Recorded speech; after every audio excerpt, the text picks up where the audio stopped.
Hi everyone, we're going to be continuing in section 4.1 today, and that is talking about subspaces. All right, in the last one we talked about vector spaces, and what we mean by a subspace, right? This is a subset of a vector space V that is itself a vector space. Okay, so that's the sort of layman's terms definition, as layman's terms as you can get with the vector spaces. And the official definition, a subspace H of V is a non-empty subset of V such that the following things are true. So there's three things that you have to check for subspace. Okay. The zero vector has to be in H, and H is closed under addition, and H is closed under scalar multiplication. So let's just remind ourselves a little bit about what that means. So closed under addition means that if we have vectors u and v and h, then that's going to tell us that if we take u and v and add them together, that's also an h. Closed under scalar multiplication is if we have a scalar that's in R, we have a vector that's in H. When we scale the vector, we get something that's back in H.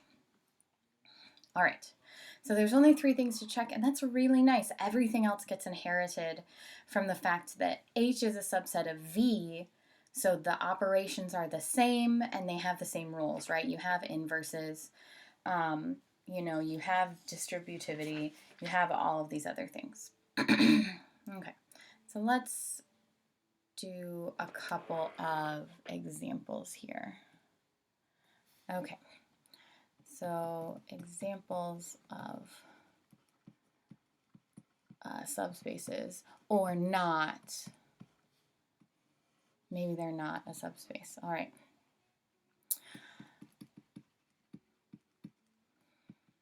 Let's just talk about the set containing 0. All right. So is this set with just the 0 vector a subspace?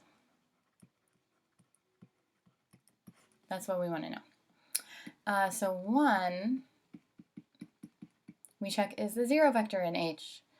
Well, yes, it's right there. Okay, so we have that one.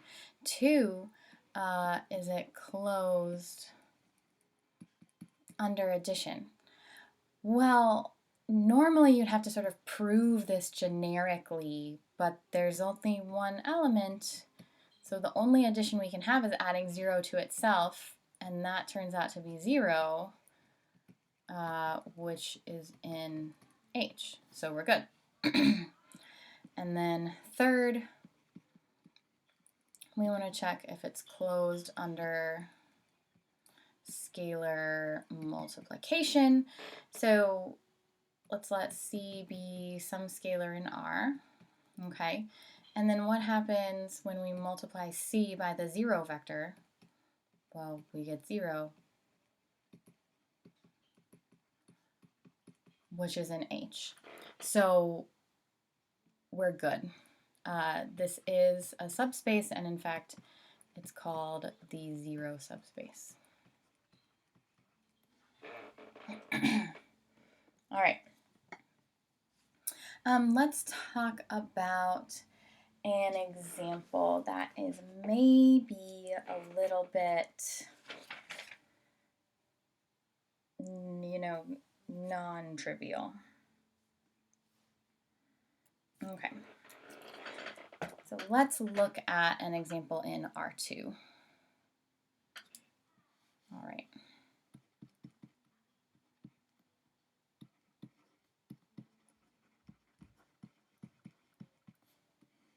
All right.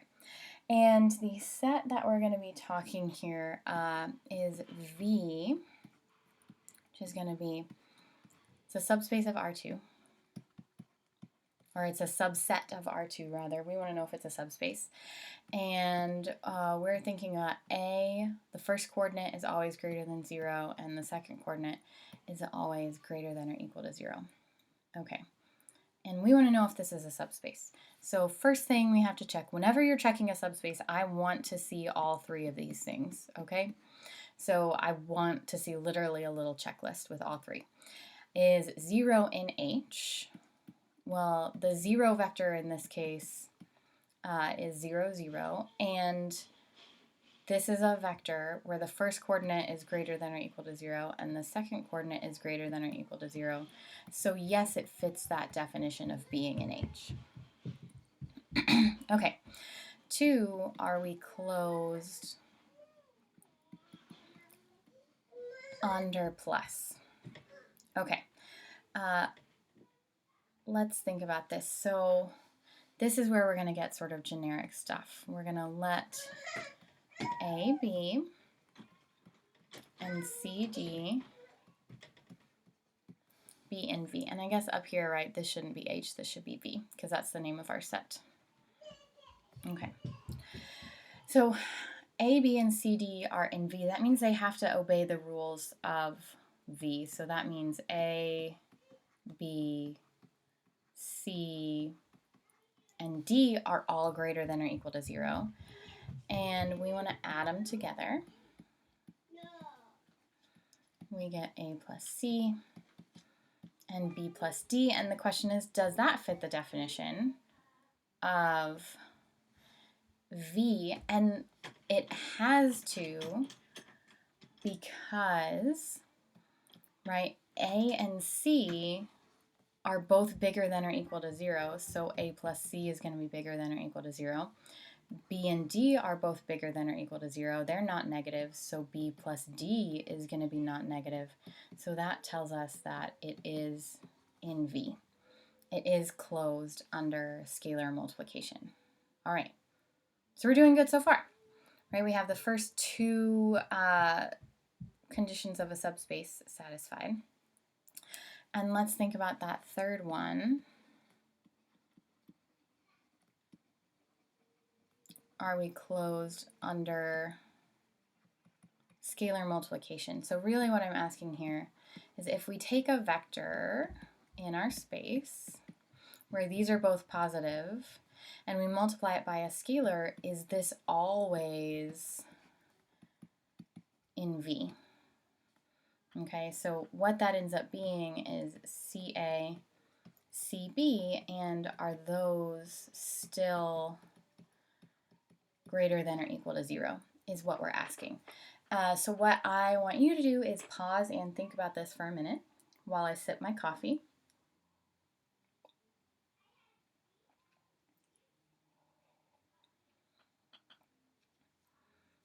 And now let's talk about the answer, okay?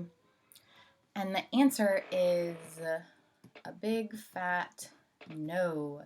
This does not work out. Okay, and the reason why is, right, sort of, if it's not true for everything, there's got to be something that fails it. So you can just pick specific examples.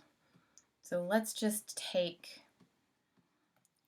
a vector that's in V. Here's a scalar, but what we end up with is -2, -2, and this is not in V, okay? And so that tells us that it's not a subspace, okay? It's still a subset, right? All of the vectors in V are in R2, but it's not a subspace, it's not a vector space. Okay, so whenever you're checking to see if something is a subspace,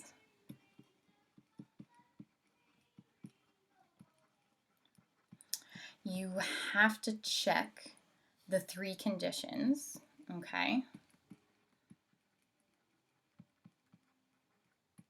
That does it have the 0 vector? And then is it closed under plus and scalar multiplication? Okay, and the thing is, to show that it is closed, you have to sort of do it generically. You have to prove that it works for generic elements. Okay, but to show it's not closed, you can do what we did on the last one. You can just find one specific case